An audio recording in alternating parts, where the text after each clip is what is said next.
இந்த வளைகுடா போர்ல உலக நாடுகள் எல்லாமே இன்னைக்கு நேரடியாவோ மறைமுகமாவோ பாதிக்கப்பட்டிருக்காங்க. பங்களாதேஷ் இப்போ இந்தியாட்ட வேண்டுகோள் விடுத்து 50,000 டன் டீசலை கேட்டு பெற்றிருக்காங்க. இலங்கை மற்றும் மாலத்தீவு நாடுகள், நேபாள், பூட்டான் போன்ற நாடுகள் இப்போ இந்தியாட்ட வந்து உதவி கேட்டுட்டு இருக்காங்க. நாமளே வந்து ஒரு 85% அப்படின்றது வெளியில இருந்து தான் நம்ம எனர்ஜி செக்யூரிட்டி நம்பி இருக்கிறோம். இந்த இயற்கை வளத்தை இந்தியாவில் உருவாக்க முடியுமா? உருவாக்க முடியாது. ஏற்கனவே பூமி கீழே இருந்ததுன்னா அதை எக்ஸ்ப்ளோர் பண்ணி அதை எடுக்கலாமா வேணாமான்றதை பண்ண முடியும். ஆயில் அண்ட் கேஸ் எக்ஸ்ப்ளோரேஷன் அப்படின்னு சொல்லுவாங்க. நம்மளோட ஓஎன்ஜிசி நிறுவனம் ரொம்ப எஃபெக்டிவாக இதை பண்ணிட்டு இருக்காங்க. இந்தியாவில் மட்டும் கிடையாது, வெளிநாடுகள்லையுமே. ஆனால் இந்தியா என்ன சாதிச்சிருக்காங்க கடந்த ஒரு 5 வருடங்கள்ல அப்படின்னு பார்த்தீங்கன்னா டைவர்சிஃபிகேஷன். ஒரு கணிசமான இடத்துல இருந்து நம்ம கச்சா எண்ணெயை வாங்கிட்டு இருந்தோம். ரஷ்யா உக்ரைன் போருக்கு பிறகு கிட்டத்தட்ட 31% ஆரம்பிச்சு 40% வரைக்கும் ரஷ்யாட்ட வாங்க ஆரம்பித்தோம்.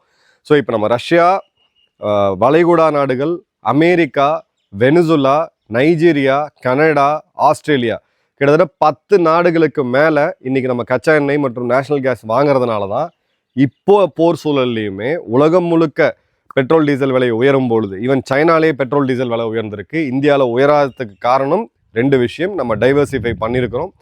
2வது, எல்பிஜி இப்போ ஆயில் மாதிரி நம்ம ஸ்டோர் பண்ணி வைக்க முடியாது. டிஸ்ட்ரிபியூட்டர்கிட்ட பார்த்தீங்கன்னா ஒரு 2 வாரம் தான் அவங்க ஸ்டாக் வச்சுருப்பாங்க. வீட்டில் பார்த்தீங்கன்னா நம்ம ஒரு சிலிண்டர் தான் ஸ்டாக் வச்சுருப்போம். ஸோ எல்பிஜிக்கு வரக்கூடிய காலங்களில் என்ன பண்ணலாம் அப்படின்னு யோசிக்கும் பொழுது ஆல்டர்னேட் எனர்ஜி நம்ம வந்து எக்ஸ்ப்ளோர் பண்ண வேண்டிய இப்போ ஒரு சூழ்நிலைக்கு இந்த ஒரு சூழ்நிலை வந்து உருவாகியிருக்கு.